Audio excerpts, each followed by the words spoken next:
Grace. Grace. Gusto yung gusto yung bonus na yung Grace. Gitihan niyo nga po muna ang inyong mga katabi at bigyan ng isang magandang pinagpalakan ng Diyos. Praise, praise, praise. Ayan, okay na po? Praise. Handa na mong mag-aaral ng salita ng Diyos. So ngayon po tayo ay mag-aaral ng salita ng Diyos. At muli, ready po natin ang ating puso't isipan para sa Panginoon. Amen? Sino yung mga nalamigan kanina? Ngayong umaga. Amen. Sabi nga, okay lang malamig yan sa umaga. Huwag lang malamig ang relasyon mo sa Panginoon. Ulitin ko ha. Okay lang malamig yan sa umaga. Ako rin masarap pagka malamig sa umaga. Mahirap na talagang maligo. Kesa, malamig yung relasyon mo sa Panginoon. Amen. Doon na nababago ang buong kwento pag malamig tayo sa Panginoon. Okay, so ngayong maganda tayo po ay magtuloy na. Di ba tulog ka kanina? Nakagising na. Ang mga warriors at tulog yung isa. Okay, so tayo pong muli ay magpasalamat sa Lord. Lord, salamat po sa isang dakilang araw na binigay mo sa amin. Salamat po sa iyong kabutihan. Salamat po sa iyong pag-ibig na hindi nagmamaliw magpakailan ng Panginoon. Patuloy namin hinihiling, Banal na Espiritu, maghari ka sa lugar na ito, maghari ka sa aming puso, maghari ka sa aming buhay, maghari ka sa inyong lingkod, Panginoon, na maihayag ko ang iyong mensahe na naaayon sa iyong kagustuhan, Panginoon. Kaya maraming salamat, Lord, sa araw na ito kami ay magdiriwang sapagkat ikaw ay kasama namin, Panginoon. Sa iyo lang po namin pinagpapasalamat ang lahat ng ito sa pangalan ni Jesus. Amen. So magpatuloy na po tayo sa ating pag-aaral at sa ating tema para sa taon na to, yung pinaglalalim sa ating ng Diyos. Ay nanggaling sa Psalm 34 verse 8 na ang sabi dyan, "Oh, taste and see that the Lord is good." Amen? Isang mahalagang paanyaya ng Panginoon na nais niyang maranasan natin personally na mabuti ang Diyos. Amen? Sinan mo ang tabi mo, mabuti ang Diyos dyan. Amen? Walang duda. Mabuti ang Diyos. Amen. So ngayon pong umaga na ito, pag-aralan natin, after nating pag-aralan nung last week, ang patungkol sa creation, sa paglikha ng Diyos, ipagpapatuloy natin ang pag-aaral ngayong umaga na ito. Paano ba natin mararanasan ang kabutihan ng Diyos? Amen? So yan po commercial lang. Amen? Mas okay lang pag isa lang dumaan kaysa umikot pa.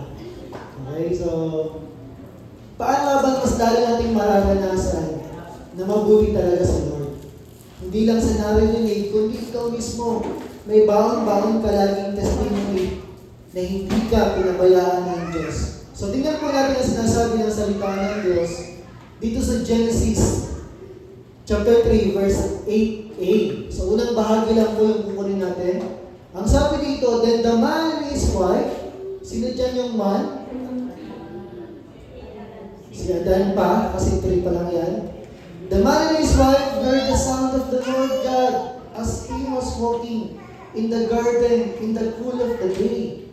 Sa Tagalog po, ang sabi sa Biblia 2001, narinig nila, si Adan at si Eva, ang tinig ng Panginoong Diyos na lumalakad sa halamanan sa malamig na bahagi ng maghapon. Pinapakita sa atin dito ng Panginoon na after ng likhain ng tao, makikita natin na ang Diyos hindi niya pinabayaan ang tao. Ninais niyang makasama ang tao. Amen? Ninais niyang makasalamuha. Ninais niyang magkaroon ng fellowship ng malalim na ugnayan. Kaya pumupunta siya sa halamanan para makapag-bahating sa kanyang nilikha. Ninais ng Diyos na maranasan natin siya. Kaya lang, nung moment na to, after niya likhain ng tao, agad-agad, bumagsak ang tao, nagkasala ang tao. Tingnan, kinain nila yung orange. Yung bunga ng puno na nagkakaalam ng mabuti at masama, hindi yung apple ha. Yung bunga ng pagkakaalam sa mabuti at masama. Pero ganun pa man, sa kabila ng pagkakasala ng tao, ano yung kagandahan dito? Pinili pa rin ng Diyos na puntahan ng tao. Amen? Hindi niya pinabayaan, oo. Nagtatago na kasi sila niyan eh. Sabi ng Panginoon, nasaan ka? Nagtatago na sila kasi alam nila nakahubad sila. Meron na sila alam sa mabuti at masama. Sumuway na sila sa Panginoon.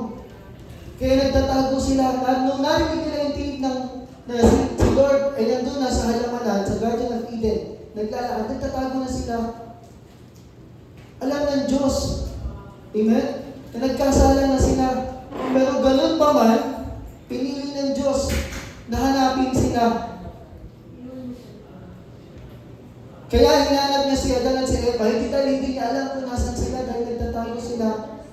Hinanap niya si Adan at si Eva dahil doon nagsimula na mawala ang tao at doon nagsimula yung napakagandang plano ng Diyos na ililigtas ko ang aking nilikha. Amen?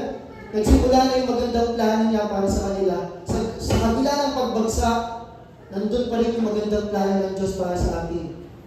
Kaya napakahalaga na sa buhay natin, patuloy natin maranasan si Lord sa ating buhay. Kaya naman, huwag kang mawawala sa gawain ng Panginoon. Dahil kung si Adan at si Eva hinahanap ka rin ng Diyos. Amen? Dahil layo sa Kanya, wala tayong magagawa. Kaya dito makikita po natin yung kahalagahan ng pag-aaralan natin ngayong umaga na ito. Ang topic po natin, taste and see God, tikman, lasapin, at magtingnan yung Panginoon sa presensya niya sa kanyang bayan. His presence with His people. Paano ba natin mararanasan ang kabutihan ng Diyos? After ng creation, kahit bumagsak ang tao, patuloy pa rin nagpamalas ang pag-ibig ng Panginoon. Amen? Dito makikita natin kung paano niya sinamahan ang kanyang bayan. Kung paano niya pinarana sa kanila. Sa kabila na ang tao ay makulit, hindi karapat-dapat, pinaranas pa rin ni Lord ang kanyang presensya sa kanila at sa atin. Amen? So, dito matutunan natin kung paano natin mas lalong makikita ang kabutihan ng Diyos. Kung paano, mula noon, sinasamahan ng Diyos ang tao hanggang sa ngayon at hanggang sa mga susunod pang panahon, nandun ang pagsama ng Panginoon. Kaya sa buhay natin, walang ibang pinakamahalaga kundi yung presensya ng Panginoon. Amen? Mawala na ang lahat. Wag na wag lang ang presensya ng Diyos sa buhay mo. Amen?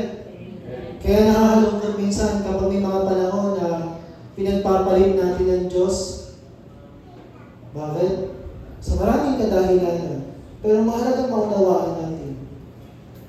Mawala na ang lahat. Wag lang si Lord sa buhay mo. Amen? Halimbawa, kaya mo bang mawala ng bagong Eros version 2 para kay Lord?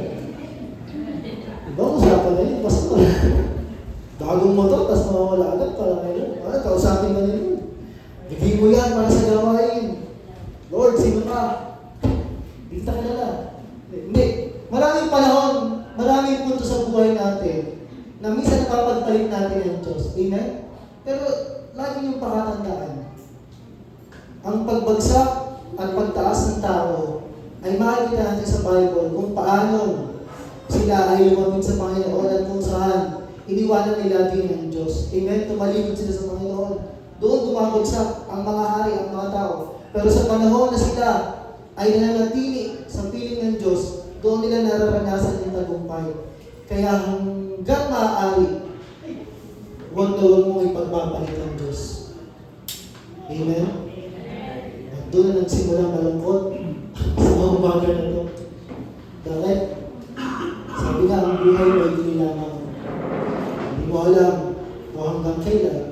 ang pinakamahalaga sa bawat sandali, kailangan kasama mo si Lord. Amen?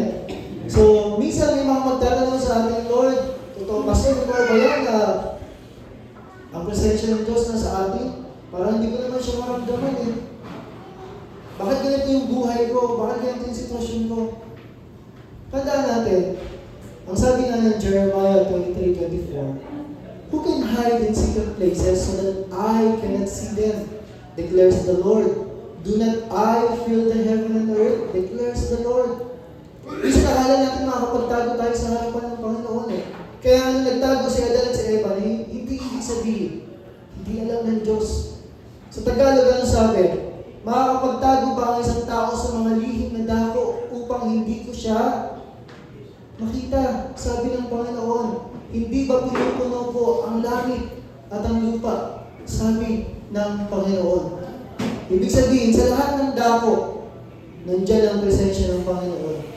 Minsan, tayo lang yung nabubulatan sa sitwasyon, kaya hindi natin makita o maramdaman ang pagsama sa atin ng Diyos. Kaya ngayong umaga na ito, pag-aaralan mo natin, yung 5 katotohanan na mahalagang matutunan natin pagdating sa presensya ng Panginoon na sumasama sa atin. Kahit nawawala yung aking mind, nandyan pa rin si Lord. Amen? Nandyan ang pagsama niya. Kasi pag alam natin yung 5 bagay na to, ang buhay mo ay hindi mapupuno ng kapadabagan, kabalisaan, pagkatakot. Kasi sabi ko nga, isa lang ang pinakamahalaga sa buhay na to. Ano yun? Hindi yung asawa mo. Hindi ko naman sinabi hindi yung mahalaga. Kundi yung pinakamahalaga. Hindi yung bahay mo, hindi yung pera mo, kundi ang presensya ng Panginoon sa buhay natin. Amen? Dahil anong kayang gawin ng presensya ng Diyos sa ating buhay, ano matutunan natin sa pagsama niya sa kanyang bayan, sa kanyang mga anak, sa kanyang mga lingkod. Una,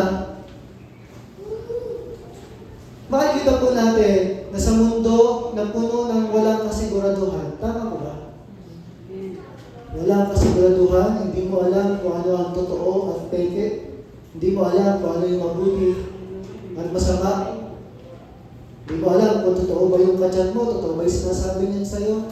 Sa mundo na puno ng walang kasiguraduhan, may isang Diyos na sumasama sa atin upang, number 1, God guides and protects us. Ginagabayan at pinoprotektahan tayo ng Diyos. Amen? Yung presensya niya, kapag nararanasan natin sa buhay, nandun yung bawat hakbang, gagabayan ka ng Panginoon. Maraming pagkakataon sa buhay natin na hindi natin makita yung buong kwento ng buhay. Sabi ko nga, Lord, 5 years from now, makakapag-asawa pa ba ako o hindi? 10 years from now, may anak pa ba ako ulit? Sabi ko, dami ko nga anak eh. Dami nila. Pero sabi ko nga, sa bawat sandali ng buhay, hindi ko man alam yung mangyayari sa hinaharap. Ang pinaka-comfort ko ay yung kasama ko si Lord sa buhay ko. Amen? Bakit? Dahil ang pinakamahalaga, ginagabayan ka niya. At sa paggabayan niya sa'yo, pinoprotektahan ka rin niya upang maiiwas ka sa anong bagay magpapahamak sa atin. Amen? Kaya mahirap yung ang tao madaling ma-excite. Sino ito yung madaling ma-excite? Diba, pag may naramdaman ka, minsan kahit hindi na pinag-iisipan, nagawin mo na lang. Madali ka magpadala. Kapag minarinig ka, magiging okay din yan. Kapag minarinig ka, madali ka magpadala. Pero tandaan natin, ayaw ng Diyos na hit and miss yung buhay natin. Amen? Ano ibig sabihin nun? Magtatagumpay ka, babagsak. Magtatagumpay ka, babagsak. Ayaw ng Lord ng gano'n. Nais ng Diyos. Sabi nga ng Proverbs 3, 5, and 6, diba? Trust in the Lord with all your heart and do not lean on your own understanding. Sa lahat ng iyong gagawin, kilalanin mo siya at ida-direct niya lahat ng tatahakin mo. Hindi ko nakapisado yung Tagalog po. Sa English lang. Kaya naman po, masarap kasama ang Panginoon dahil sa bawat hakbang mo, hindi mo man alam alam kung ano mangyayari sa'yo, alam mo, nadadaling ka ng Diyos sa tagumpay. Alam mo, nadadaling ka ng Diyos sa mas mabuti. Kasi yung utak natin, limitado yung kaalaman doon sa kaalaman ng Diyos. Amen? Minsan ka rin maunawaan yung plano ng Diyos. Pero kailangan lang natin magtiwala. Nadadaling tayo ng Diyos sa tama. Ang mahirap lang kapag tayo ay makulit, ayaw sumunod. Amen? Maraming panahon na ang mga Israelita ay makulit at ayaw sumunod. Marami din silang naranasang pagdurusa. Kaya sa presensya ng Diyos, mahalaga, araw-araw, guided tayo. Amen? Kung si Jesus nga eh. Amen? Kahit gaano kabisi ng gawain niya, ano yung hindi niya nakakalimutan? Amen? Gumagawa siya ng paraan para makatulog sa Panginoong Diyos Ama. Lagi siyang humihiwalay. Yung mga panahon, hihiwalay siya para makipag-ugnayan sa Diyos. Kaya sa buhay natin, umaga pa lang, ang pinakamasarap, dumudulog ka sa Panginoon, Lord, gabayin mo ako sa araw na ito. Protektahan mo ako. Bakit? Wala ibang nais ang kaaway kundi linlangin tayo. Wala ibang nais ang kaaway kundi ilayo tayo sa piling ng Diyos. Wala ibang nais ang kaaway kundi tayo ay madistract sa buhay. Bakit? Kung hindi mo alam yung purpose mo, pwede mo nang gawin yung kahit ano. Pero pag nakilala mo si Lord, dadalhin ka niya sa pagkaunawa. Ano nga bang dapat mong tahakin sa buhay na ito? Bakit? Maraming tao nag-ahabol sa mga bagay sa mundo. Sabi nga ni Pastor Charles kanina ninais ng puso niya na makatugtog para sa Panginoon. Tapos kinausap din po siya ni Lord. Sabi ni Lord sa kanya, kung yung nabibili mo, yung para sa akin pa, ligtas na po kayo. Bakit? Yung paggabay ni Lord, hindi kanyang lalagay sa pagkalugi. Ang gabay ni Lord, dadalhin kanya sa tagumpay na buhay. Amen? Sa buhay ng tagumpay. Kaya mahalaga sa bawat araw, kasi lagi natin tandaan, sa buhay na to, hindi lahat ng darating sa'yo, okay. Hindi lahat ng iaalok sa'yo, makakabuti para sa'yo. Amen? May mga bagay na isisingit yung kaaway para malalo ka sa plano ng Diyos sa buhay mo. Tingnan natin yung sinasabi ng salita ng Diyos kung bakit napakahalaga yung kanyang guidance and protection. In Exodus 13:21-22, by day, the Lord went ahead of them in a pillar of cloud. Dito, nagsimula na umalis ang bansang Israel sa Egypt.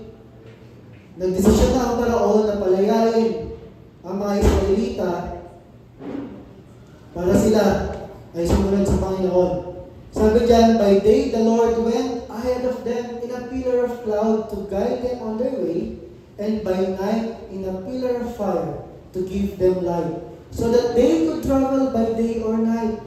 Neither the pillar of cloud by day, nor the pillar of fire by night left its place in front of the people.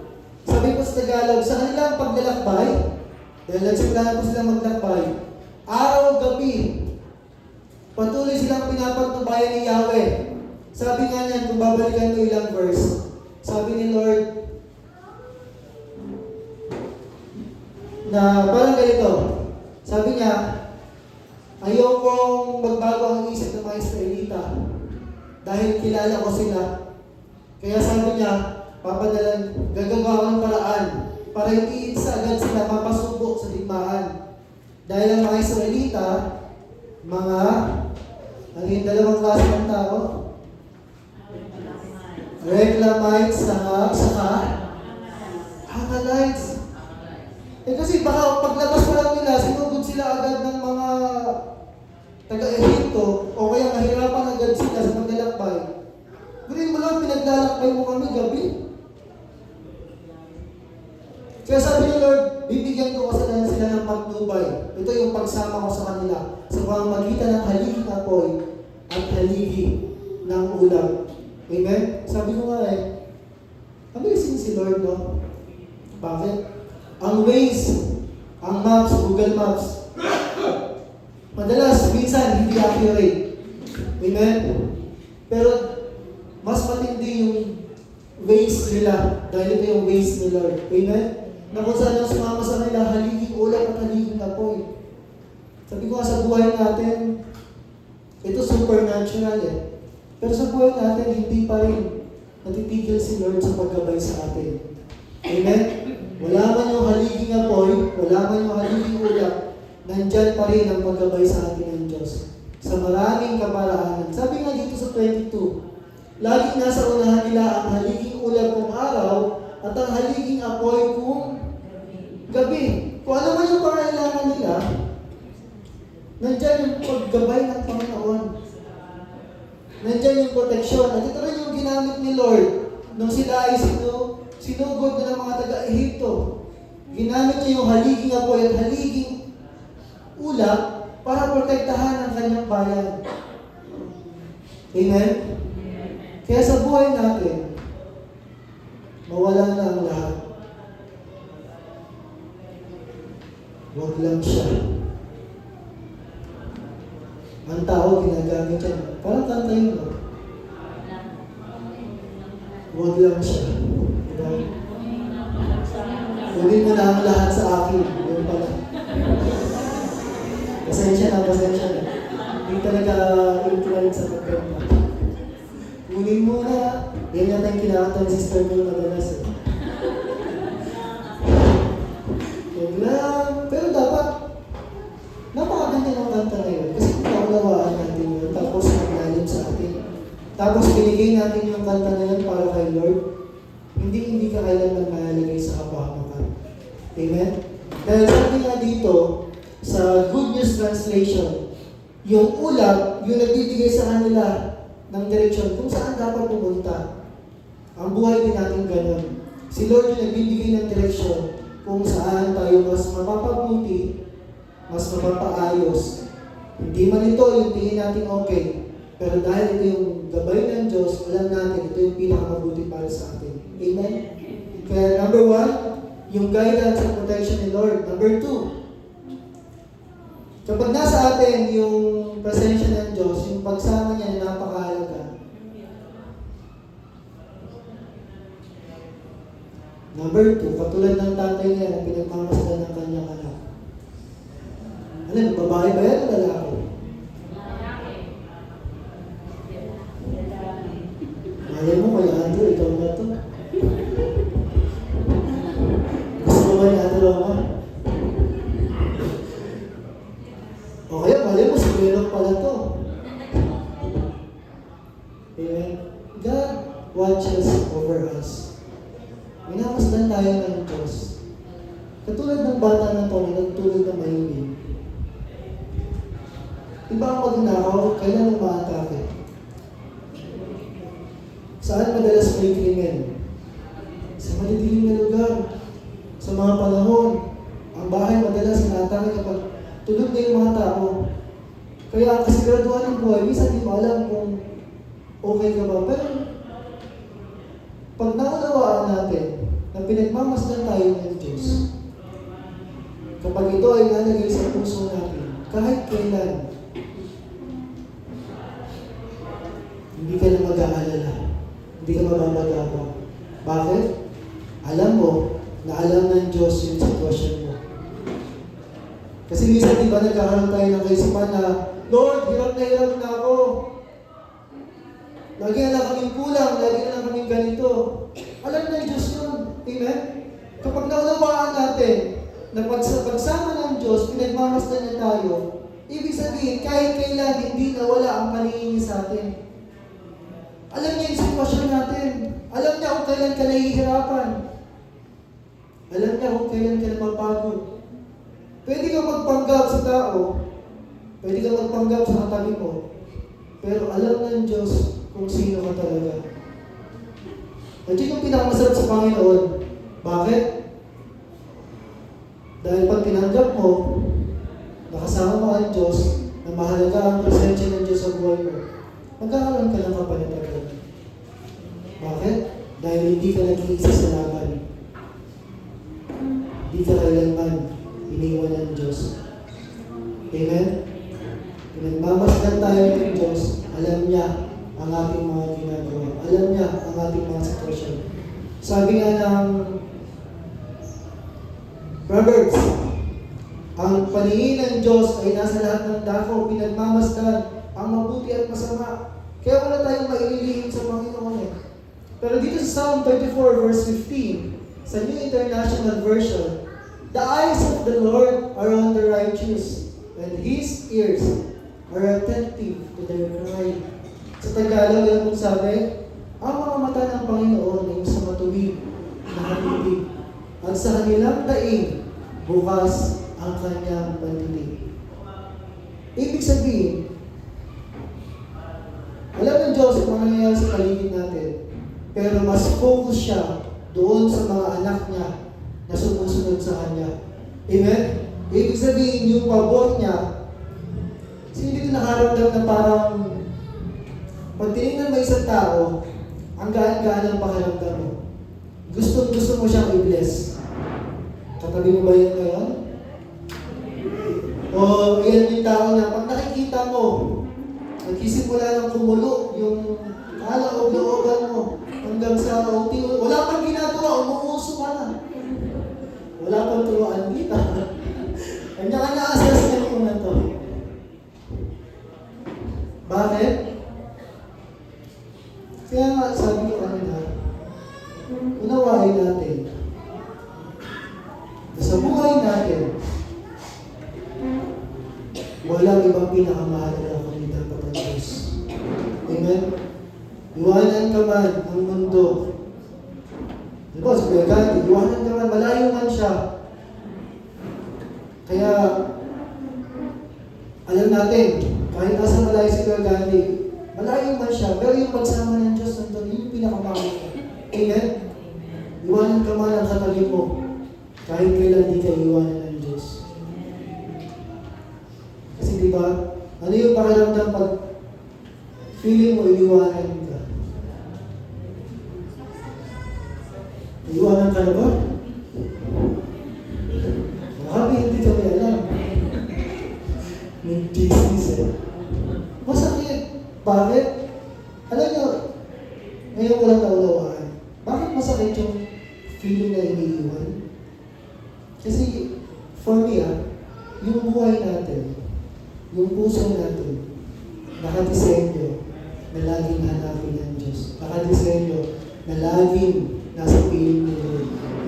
Kasi, pag nasa piling ka ng Diyos na unawaan mo, na kahit kailan di ka niya iwanan, hindi ka makakaramdam ng sakit. Hindi ka makakaramdam ng lungkot. Amen? Kaso pag iba yung hinanap mo sa buhay mo, doon, nababago ang kwento ng buhay natin. Kaya tandaan natin, Lord, kung kailan ako lumalapit sa'yo, ba't ganito pa yung nangyayari? Alalahanin mo yung awit 34:15. Anong pinapunto dyan?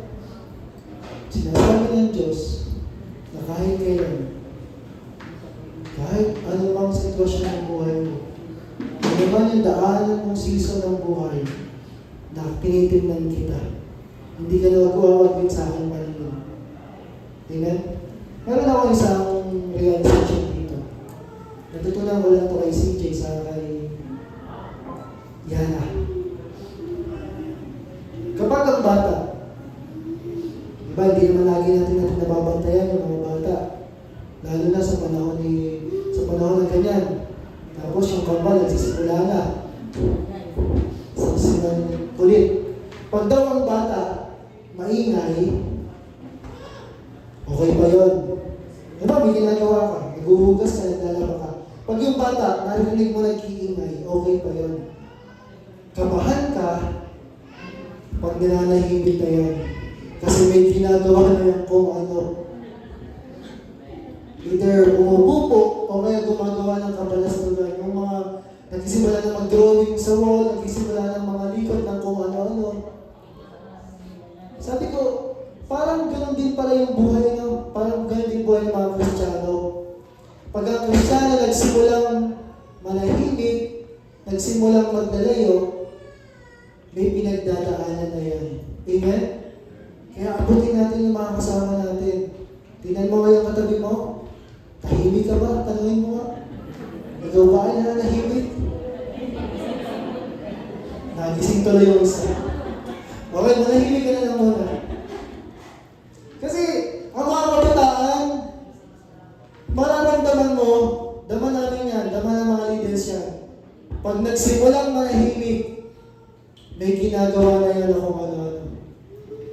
Kaya, tandaan natin, kahit kailan, hindi ka nawaglit sa hingin ng Diyos. Tinitingnan ka niya. Alam niya yung pinagdadaanan mo. Alam niyo yung pinakamasakit kasi, pag pakiramdam mo na ikaw lang yung nahihirapan, pag pakiramdam mo na parang ikaw lang yung nagdadala, tandaan mo, alam ng Diyos yung pinagdadaanan mo. Alam ng Diyos yung sitwasyon mo. Pero minsan, hindi porket tahimik ang Diyos, wala na siya. Amen? Pangatlo, una, yung presensya ng Diyos, anong ginagawa nito sa ating buhay? Guidance, protection. Number 2, God watches over us. At isa po maganda dito sa number 2. Halimbawa, alam nito yung pakiramdam ng mga magulang. Kapag yung anak nyo nasa malayo, di ba minsan nag-aalala ka? Amen? Gusto lang ipaunawa sa iyo ng Diyos na hindi lang sa iyo, kundi pamilya mo, pinagmamasdan ko para sa iyo. Alang-alang sa iyo. Amen? Kaya huwag kang mapagabag dahil nakatingin ako kahit hindi ka nakatingin. Nakatingin ako sa sitwasyon ko kahit pakiramdam mo parang wala. Ako wala. Sabi ng Diyos, pinagmamasdan kita. Amen? Kaya maging maingat din tayo sa lahat ng gagawin natin. Kasi pinagmamasdan tayo ng Panginoon. Number 3, ang presensya ng Diyos tulad ng halaman na ito. Kilala niyo po ba yung halaman na ito? Inaalagaan. Hindi ko alam kung meron yan sa Pilipinas, pero wala yata yan sa Pilipinas. Ang halaman po na ito ay common sa mga lugar na bihira ang tubig. Sa disyerto, sa lugar na matitindi yung init. Ang tawag po dyan ay resurrection plant. Resurrection plant. Bakit resurrection plant? Kasi, itong halaman na ito, kaya niyang mabuhay. Kahit 6 months na wala pang tubig. Kahit masikip pa 6 months. At magiging ganito yung tsura niyan. Akala mo, patay, pero buhay pala. At nagpapagulong-gulong lang yan, hinahangin lang siya. Hanggang sa isang araw, makaramdam siya ng tubig. At pag naramdaman niya yung tubig, isang araw lang, magiging ganito na ulit yung tsura niya. Pero amazing si Lord, no? Akala mo patay na, pero buhay pa. Ano yung pointer number 3 dito? Ang katotohanan na tanging ang Diyos ang nagsusustain sa atin. Tanging ang Diyos ang nagpapanatili sa atin. Anong connection natin doon sa halaman na ito? Hindi sabihin, mukha kang tuyot, ha? Tignan mo kaya katabi mo, mukha kang tuyot. Didiligan kita. Ayaw mga gusto kay Kuya Gilbert, didiligan kita. Ibig sabihin, papaligayahin kita. Mamaya ako mag-expect kayo. Baka yun. Pag manlilibre, damingin ako yung dalawang kababaihan dyan sa gilid. Sila nga daw ay, SK.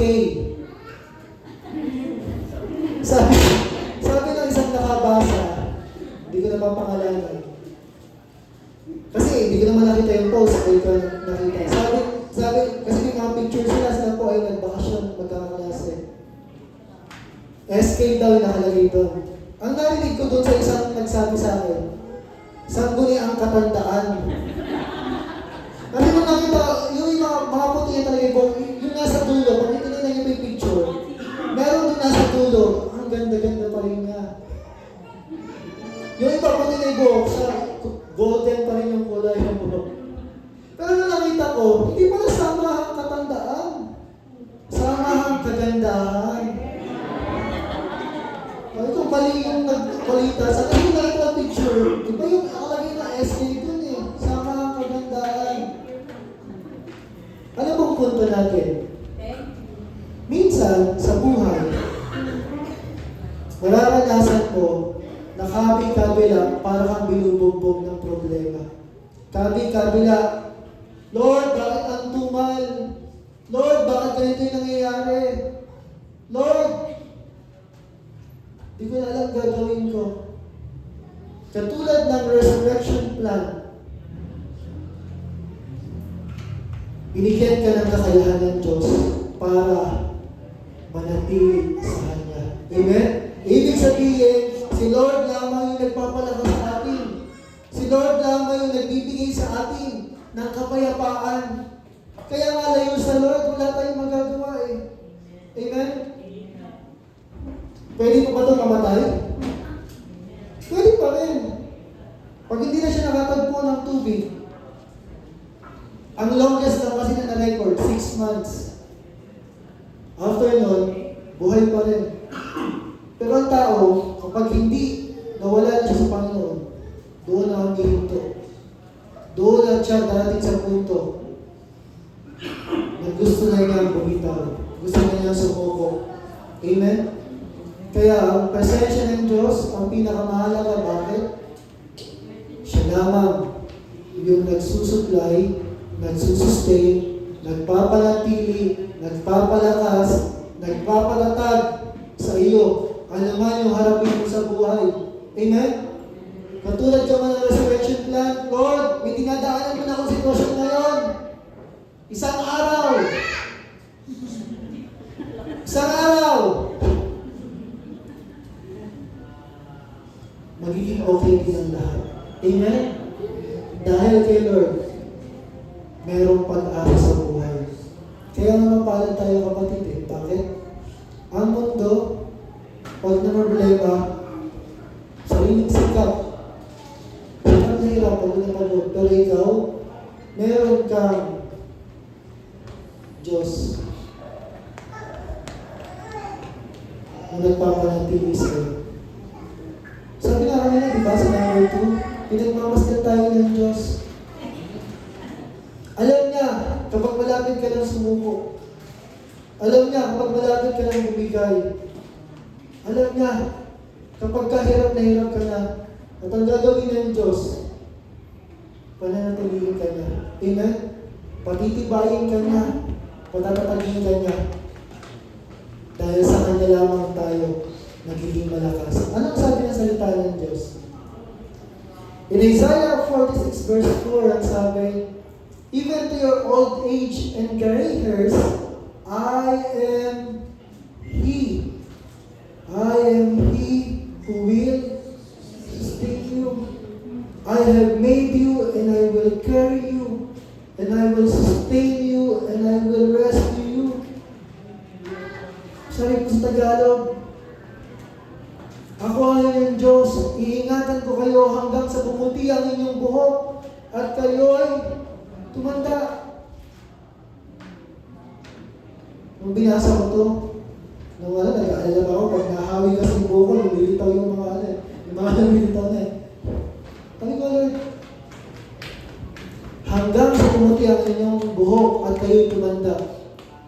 Pero kung sabi, kayo'y nilikha ko, kaya tungkulin ko na kayo'y tungkulin ng Diyos. Ba't ka masyadong nag-aalala, kapatid? Ba't masyado kang nababagabag?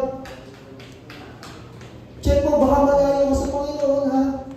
Kapag masyado kang naapektuhan, alalahanin mo to. Ako, ang Diyos mo. Ibig sabihin ako yung Diyos na hindi ka pababayaan.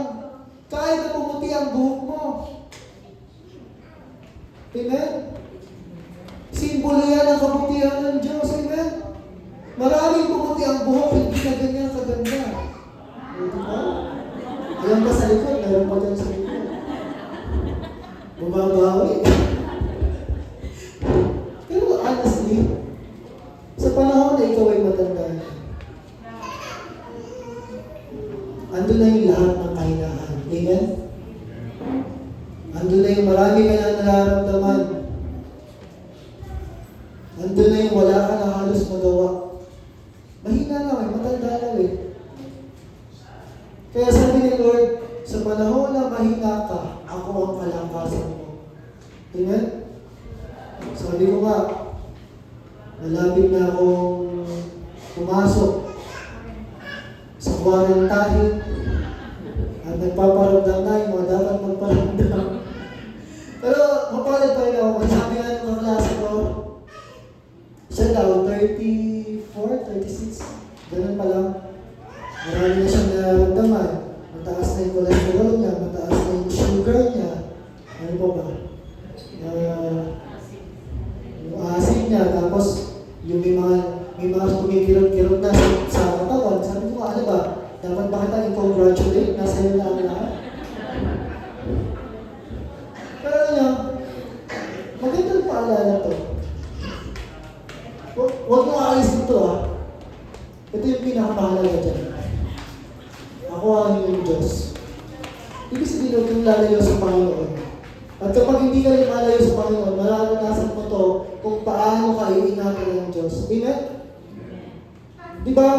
Anong age ba yung nagsisimula ka ng madapa minsan dahil hindi mo na, parang dati kaya mo pa, pero hindi na pala.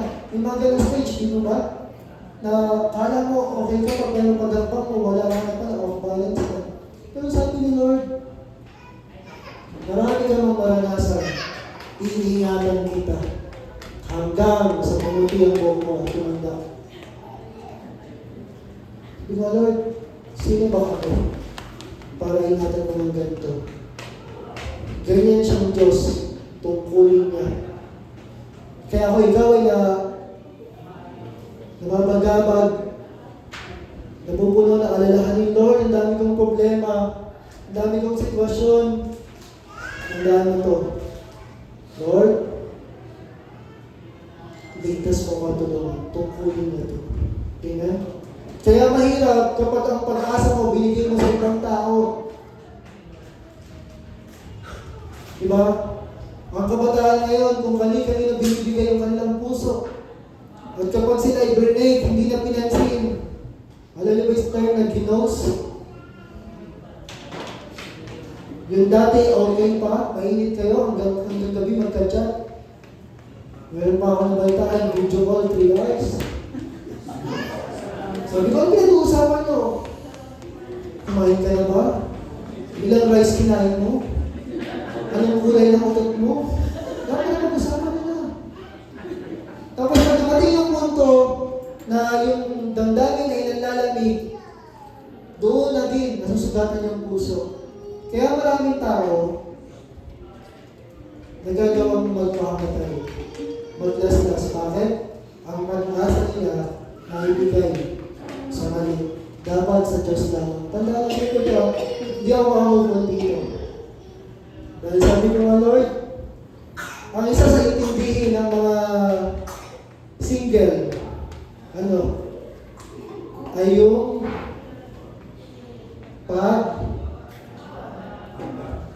pagtanda. Sino mag-aalaga sa akin? Sino mag-aasikaw sa akin? Pero sabi ko nga, Lord, ano mangyari sa buhay ko na ito? Solve na ako. Bakit? Binigay mo yung salita. Ikaw ang aking Diyos. Amen? Kaya walang dahilan para malungkot, walang dahilan para mag-alala. Ikaw ang aking Diyos. Tungkulin niya na tayo ligtas sa tulungan. Pero tandaan niyo ha, dapat tama din yung puso mo. Amen? Baka ikaw ay makulit, nagwawala, tapos hindi ka nang hingi ng tulong sa Diyos. Unawain mo din yung sitwasyon mo. Pangapat, pinapanatili ka ng Diyos at mamaya ganito yung magiging magkain natin. Hindi ko alam kung alin dyan. O wala dyan? Bahala na. Sige ka. Sud po ba? Sabi, asa ka pa. Mahal na yun. Hotdog. Pero, sabi nga na, awit kanina, di ba? Sa biyaya mo lamang. So, pagsama ng Diyos sa'yo, hindi siya mapayag na ikaw ay magkulang. Hindi siya mapayag na ikaw ay mamalimos. God provides for us. Inutusan tayo ng Diyos. Amen? Hindi lang basta tustos, kundi sagana ang buhay. Amen? Sagana ang buhay. Kaya lang minsan may mga panahon na dumadaan ka sa isang estado na ikaw ay nililinis ng Diyos.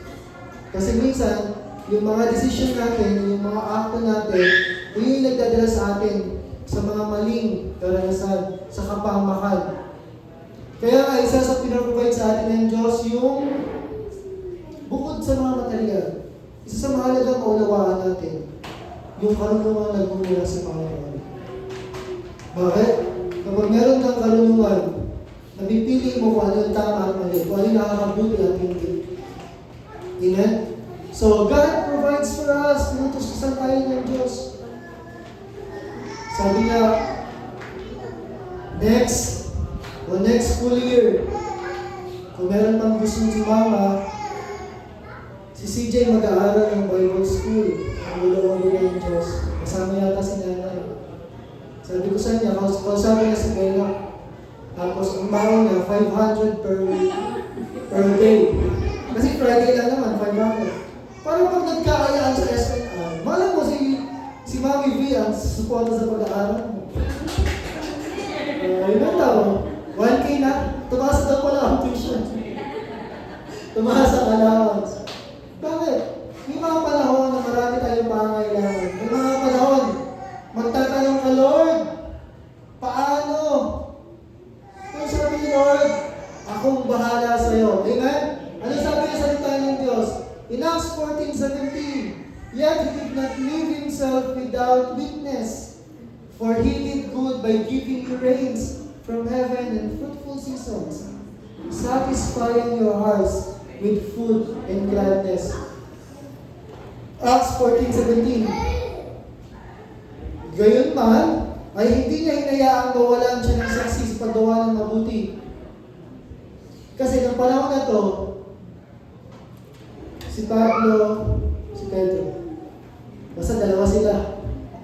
Si Peter yata, dalawa sila na meron isang lumpo. Nakarinig na kailang pagtuturo. Nung narinig ng lumpo, nanampalataya siya. Naramdaman yun ang lingkod ng Diyos. Sabi niya, sa sandaling ito, dahil sa pananampalataya, pinagaling ka na. Tapos narinig ng mga taga doon, yung sumasamba sa Diyos-Diyosan, sumasamba kila Zeus, kila Hermes. Sabi nila, uy, bumaba ang Diyos. Tapos sinubukan silang sambahin. Tumakbo ngayon at nagguhit ng kanilang damit. Pinunit ng mga lingkod ng Diyos yung kanilang damit. Sabi niya, ako'y tao lamang din. At nagkwento na ang lingkod ng Diyos. Sabi niya, ako'y tao lamang din. Sabi niya, kung paanong dati pa lang, hindi na pinapansin ang Diyos. Pero ganoon pa man, kabuti ang Panginoon. Gayon man, na hindi niya hinayaang mawalan siya ng saksi. Na kung paanong dati, kung sino-sino sinasamba nila, pero yung Diyos, nandun pa rin, nagpapala sa kanyang mga tao. Sabi dito, mga saksi sa paggawa ng mabuti, nandyan pa rin yung ebidensya ng Diyos, kaya kailangan manumpalan sila sa Panginoon. At huwag nang sumamba kung kani-kanino. Dahil maraming ebidensya ang Lord na siya ay mabuti. Sabi nga dyan, nagbigay siya sa inyo ng ulan mula sa langit at ng masaganang panahon. At pinupuno kayo ng pagkain. Sabi ko habang pinagmamasdan mo yung sabi ko, medyo lumalaki. Masaganang pagkain eh. Tapos ang sabi dito,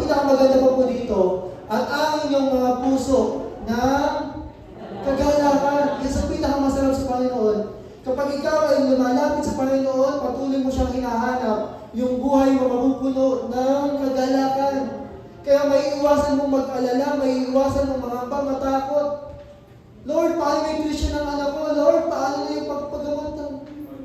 Lord, paano na yung ganito? Yung puso mo na punong-puno ng balisaan, kabagabagan, sabi ko, kabagabagan.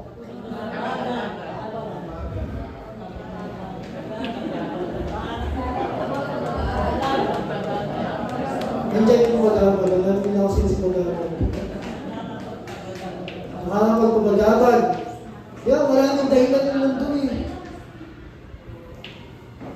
Maraming dahilan ng mundo ang bawat araw para magpagabag ka. Pero sa tao na kinikilala ang Diyos at nararamdaman niya yung pagsama ng Diyos sa Kanya, ang buhay niya ay napupuno ng kagalakan. Dahil hindi disenyo sa inyo ng Diyos na malungkot ka. Ikaw bilang magulang, tayo sa pang maging malungkot yung anak mo. Pero alam kung sa lista ka. Diba? Mas lalong higit ang Diyos na pasayahin ang ating buhay. Amen? Kaya ang pinakamahalaga sa buhay natin ay ang presensya ng Diyos. Amen? Pamuli, ito na pang magkatapos sa number 5.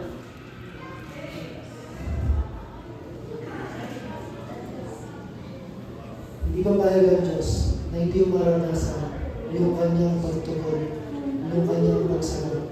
God listens and hears us. Naririnig at pinapakinggan tayo ng Diyos.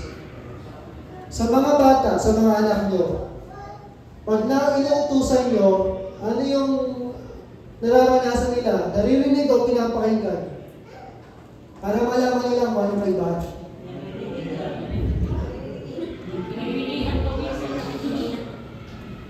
Yung nabibigay, dito yun. Naririnig yun. Pero hindi inuunawa. Pero yung naririnig at inuunawa, yun yung pinapakinggan. Pero sa Panginoon, naririnig na tayo at pinapakinggan naman tayo. Yung naririnig, yung hindi mo naman kontrolado yung tenga mo eh. Kung ano yung nangyayari sa paligid mo, naririnig mo yan. Pero yung inuunawa mo, ano kaya ngayon? Sa pagtuturo ko, ayaw ka naman tanong ba? Naririnig o pinapakinggan? Inaantok. Dapat pinapakinggan. Bakit? Ang mensahe ng Diyos para sa atin. Amen? Naririnig at pinapakinggan.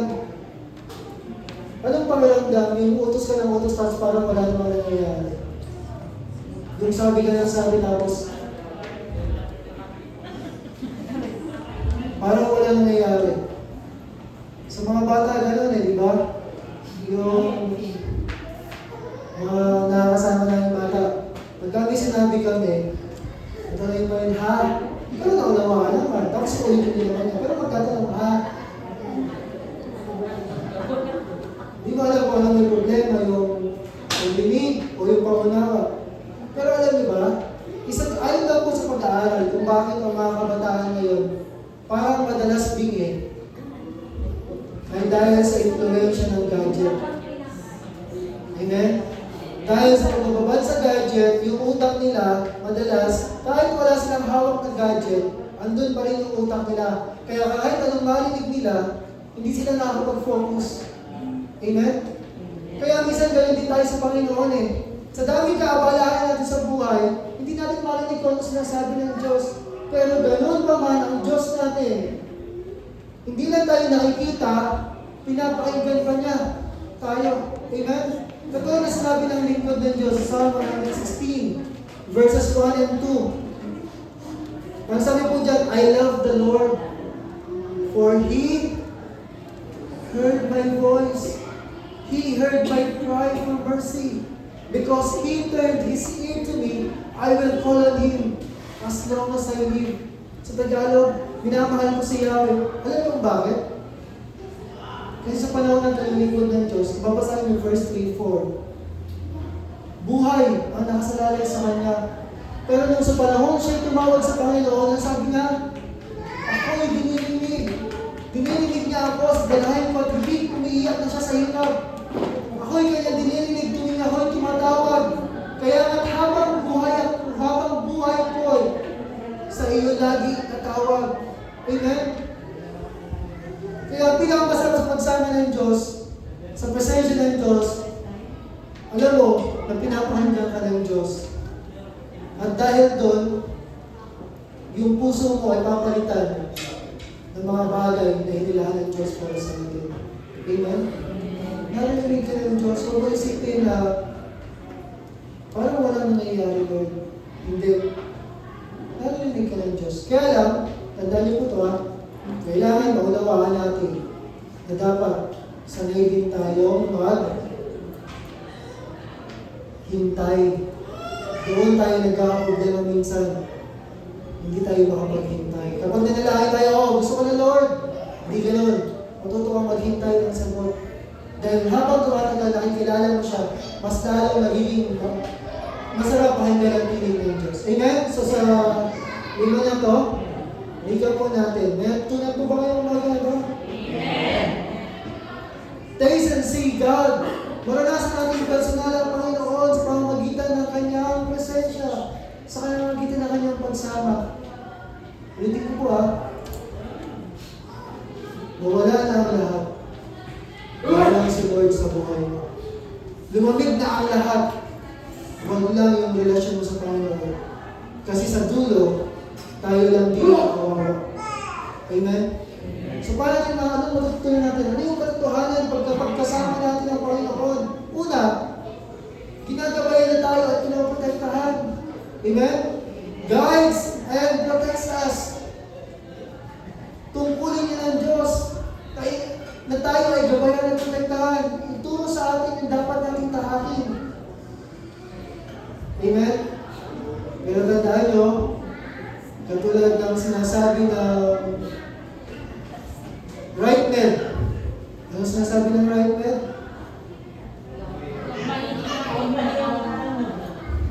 Bisa kasi para-para ka na lang eh. Tandaan mo, huwag nahihiyang magtanong. Ayun, ayun ka pa oh. Special number na yun.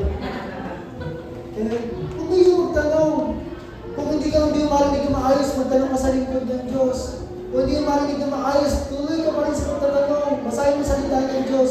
Kasi tutugunin ka ng Panginoon kung ano yung gabay at pagkat siya nagbibigay na sa'yo. Number 2, pinagmamasdan tayo ng Diyos. God watches over us. Alam ng Diyos ang ating mga sitwasyon. Alam niya kung anong dinadaanan mo.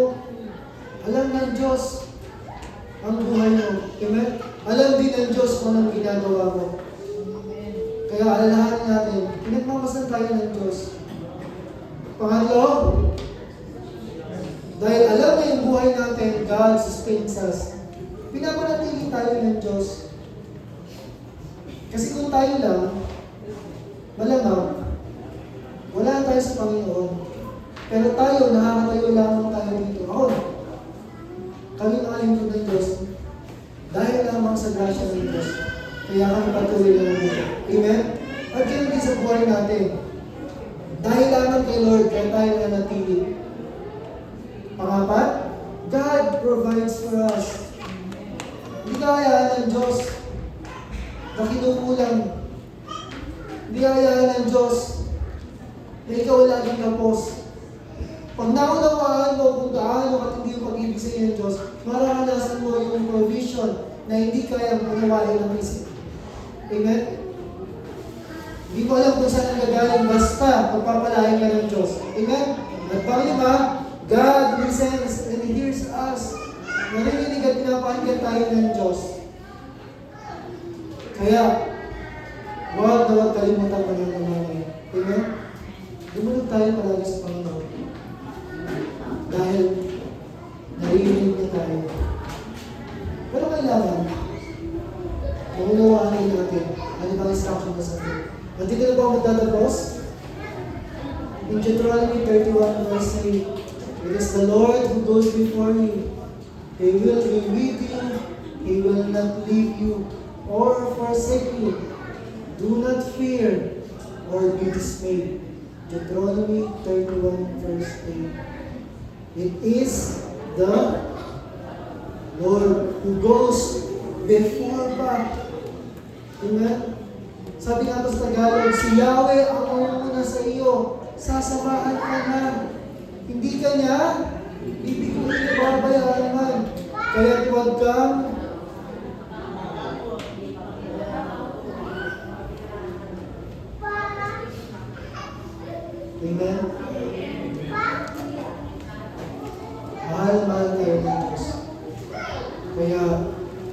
Naunawaan natin mga kapatid, dapat huwag mawawala yung pag-asa mo sa Panginoon.